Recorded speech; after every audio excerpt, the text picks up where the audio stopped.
Okay, so I'm just trying to actually remove the gearbox, and I've hit a bit of a problem. So I've got all the exhaust off and everything, and top mountings removed and so on. And then I'm just in the process of removing the lower gearbox mounting bolt here. But you drive it out and it hits the frame, both sides. So obviously you can't take the gearbox out without this bolt coming out. Even if I can wiggle it out past these engine frames, I'm not sure if I can.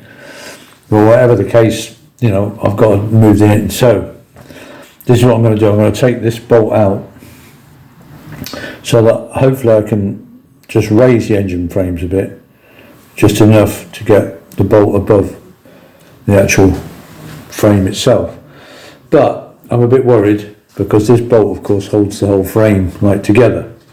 And when I take it out, then I think at the very least the engine's going to fall down. I might put the top bolt back in temporarily, maybe. Oh no, I can't do that. I can't do that because obviously then what I want to do is get this engine jack here under the engine frame and actually lift the engine frame so that this bolt will then come out over the top of the frame. So if I've got any bolts on this side, obviously then I can't lift the engine frame.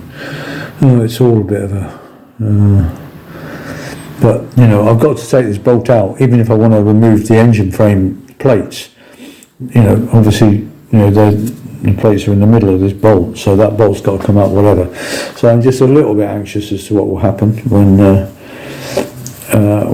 undo it. I mean, the frame is solid, but it shouldn't collapse. But obviously, the frame has got an engine sitting in it. Although there's no weight on that. There's no weight on that top rail because the engine doesn't hang from the top rail. The engine sits on the bottom rail. And that's held up by the stand. So I think we'll be okay, but obviously I'm a bit nervous about it. Anyway, I'm going to put a block of wood on the stand so I can raise the engine rail, raise the engine mounting plates without hitting the rail, this rail. So I'm going to take that bolt out, then wind up this jack, but with a block of wood so it raises the engine plates and not the frame, and then hopefully that bottom bolt will come out over the top of the frame without the whole bike collapsing on me, hopefully. Whew. Right, so I took that bolt out and all was well, nothing collapsed. So then I've taken the front magneto bolt out, so the only bolt now holding the engine on is this one. Yep.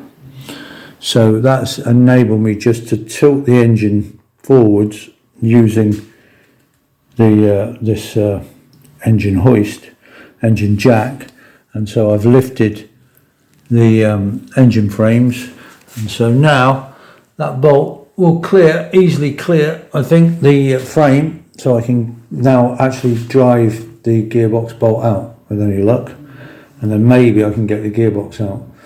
Whether it will come out through the frames, I don't know. But we'll see. If it doesn't, then I've just got to take one side of the engine frame off. And anyway, one step at a time. We'll get that bolt out and see what happens.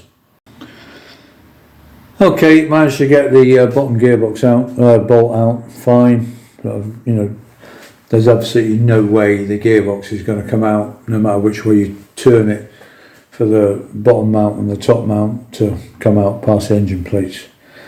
So I'm going to have to take one of the engine plates off. So I'm going to have to take all the dynamo off, and then I'll take off the engine plate obviously on the other side, because we got this. Will it then come out? If I take so if I take this engine plate off, then the whole thing will come out this way. So take the dynamo off, take this engine plate off, Then I still have one engine plate hopefully left on this side, and I'll put this main bolt, I'll lower the engine jack so this hole's back lined up again, and I'll put the bolt back in, but I'll keep the jack on anyway, because then the engine will be held up just by this one engine plate. But you know, I think that's fine. But obviously the engine's not starting or anything, it'll just rest there on that engine plate, and dear, and then we'll take the then we should be able to get the gearbox out from the other side. But I had a feeling that this was going to happen, but you know, I was hoping maybe the gearbox would come out, but no, it won't. No, it was only much later, like about 1975 when they actually made it. The engine plates were cut out enough that you could turn the gearbox and get it out. Phew! The gearbox is finally out. Bit of a gooey mess, and you can see this crack. So it's on both sides of the mounting. But the thing is, on this side, it's gone up into the gearbox. I mean, hopefully, by the look of it, they won't have done any damage to the actual workings of the gearbox. Obviously, I'm going to strip the gearbox down, and it looks like it's probably been leaking. It could be the back of the engine. I'm not sure, but I think it's probably the gearbox. So anyway, phew, that was the right job just to get the gearbox out, but it's now out. So obviously the next thing to do is actually to strip the gearbox. But we'll come on to that in a minute. I think what I'm probably going to do is I'm going to take both engine plates off.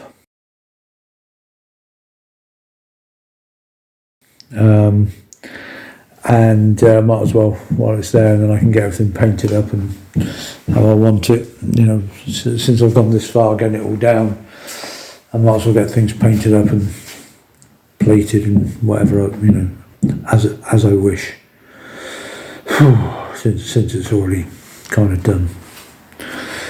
Oh dear. Anyway, there we are. At least the gearbox is out, and so now we can actually get on with stripping it in preparation and for welding up these cracks. But as I say, the good news is it looks to me as if they're don't know, so it goes up to there, so that's where the lay shaft is. I think that's the lay shaft. Is that probably the lay shaft end plug there?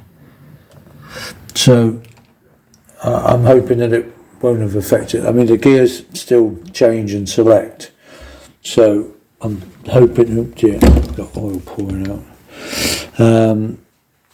So I think we're okay, but obviously I've got to strip it down, and then we'll know for sure.